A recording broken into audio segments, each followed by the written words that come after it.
le mouvement d'un obus. La grosse berta, utilisée par les artilleurs allemands en 1918 pour bombarder Paris, avait une portée maximale de 120 km. 1. Établir les équations horaires de mouvement de son entretien G d'un obus en précisant le repère choisi. Préciser l'hypothèse simplificatrice. 2. En déduire l'équation de la trajectoire de G dans ce repère. 3. Sachant que la portée est maximale pour un angle de tir de 45 degrés, déterminer la vitesse théorique de sortie de l'obus de masse 104 kg à la sortie du fut. 4. En réalité, cette vitesse était de 1600 mètres par seconde. Interpréter ce résultat. 1. Les équations horaires de mouvement. Les équations horaires de mouvement. Le schéma. L'obus a une vitesse initiale V0, c'est la vitesse de sortie, qui fait un angle alpha. D'après les données, est égal à 45 degrés et par conséquent, on a la portée maximale. Au cours du mouvement de l'obus, il est soumis à son poids et à la résistance de l'air. L'hypothèse simplificatrice qu'on va faire, on va négliger la résistance de l'air. On va négliger les frottements de l'air. Et on va considérer que l'obus est soumis uniquement à son poids. Il s'agit d'une chute libre non verticale. Et on va appliquer la deuxième loi de Newton. Donc, la somme des forces extérieures appliquées est égale à M à G. On a une surforce est égale à M à G. P, c'est N, G est égal à M à G. Donc, l'accélération AG est égale à G vecteur champ de pesanteur. Par projection,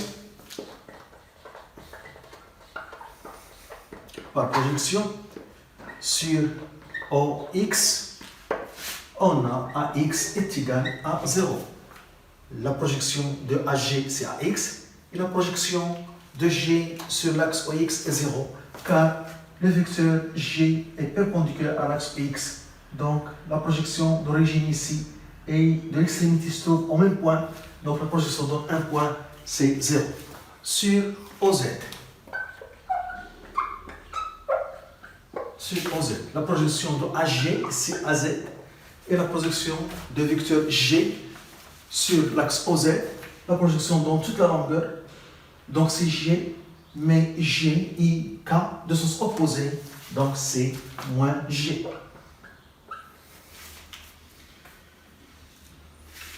Donc, on a AX, c'est dVx sur dt est égal à 0. Et AZ, c'est dVz sur dt est égal à moins G. Donc, Vx est égal à une constante qui est V0x, qui est la vitesse à t égale à 0. V0x s'obtient en projetant V0 sur l'axe OX. On obtient ici le côté adjacent qui est V0 cosinus alpha. V0 cosinus alpha.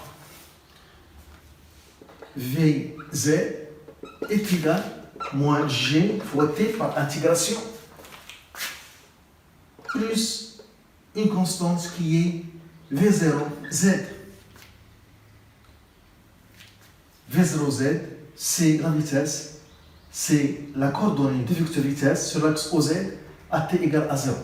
À t égale à 0, on a Vz est égal à V0z. On obtient V0z par projection de V0 sur l'axe OZ. On obtient cette longueur qui est le côté opposé de alpha. Donc c'est V0 sinus alpha.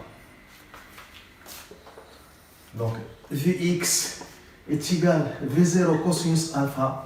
Vz est égal à moins G fois T plus V0 sinus alpha.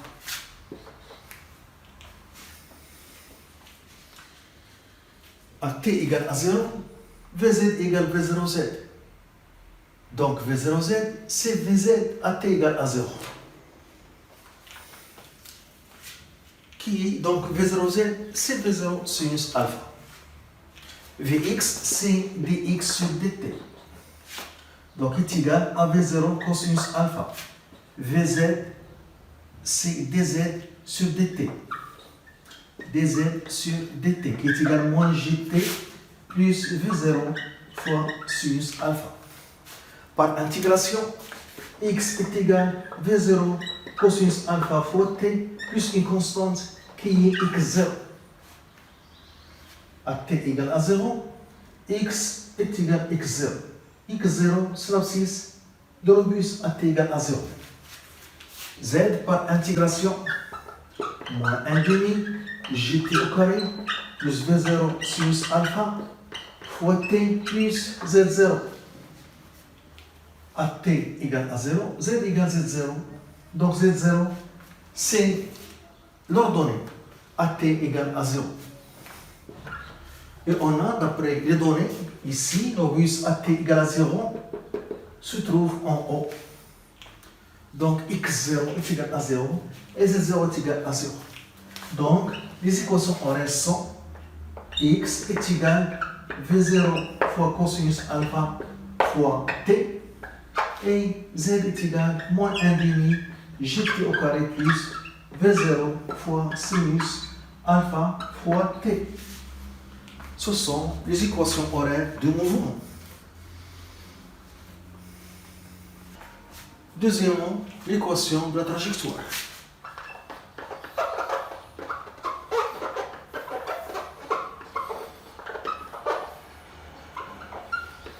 On a les équations horaires x est égal à v0 fois cosinus alpha fois t et z est égal à moins 1 demi g t au carré plus v0 fois sinus alpha fois t. On tire t de la première équation et je remplace dans la deuxième. Donc z est égal à moins 1 demi g t est égal à x sur v0 cosinus alpha. Donc x au carré sur v0 au carré fois cosinus au carré alpha plus v0 sinus alpha fois x sur v0 cosinus alpha. On simplifie par v0. Donc, et sinus sur cosinus dans tangente. Donc on trouve x fois tangente alpha. C'est l'équation de la trajectoire. Donc la trajectoire est une portion de parabole. Voilà. La trajectoire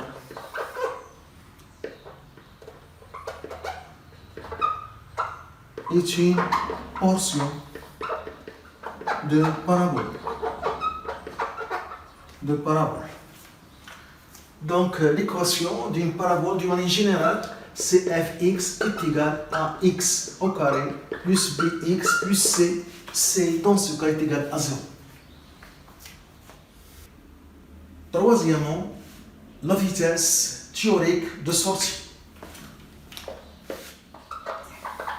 La vitesse théorique de sortie de l'obus, c'est-à-dire V0. On cherche V0. Donc on a donné la portée maximale avec l'angle alpha correspondant. Et on sait que la portée xp, son expression, c'est V0 au carré fois sinus 2 alpha fois sinus 2 alpha sur G. La portée est maximale, xp est maximale, donc sinus 2 alpha est maximal. Pour xp max pour sinus 2 alpha maximal qui est égal à 1. La valeur maximale de sinus. Donc 2 alpha est égal à p sur 2. Donc alpha est égal à p sur 4 radians qui est égal à 45 degrés. Donc on a la portée est maximale pour alpha égale 45 degrés. Donc XP max est égal à V0 au carré sur G. On cherche V0. Donc V0 au carré est égal à G fois XP max. Donc V0 est égal à la racine de G fois XP max. Application numérique 9,8. La portée maximale est donnée 120 km en mètres fois 10 au stroke. On trouve V0 égal 1084,4 mètres par seconde. Donc cette valeur est inférieure à la valeur réelle. Donc inférieure à la valeur réelle. Donc ici, pour la question 4, quatrièmement, V0 inférieur à 1600 mètres par seconde. 1600 mètres par seconde, la valeur réelle. Alors pourquoi? Car on a négligé dans cette étude théorique la résistance de l'air. Donc V0 inférieur, V0 théorique inférieur à la valeur réelle, car on a négligé la résistance de l'air. On a négligé la résistance ou bien l'action de l'air, ou bien les photons de l'air.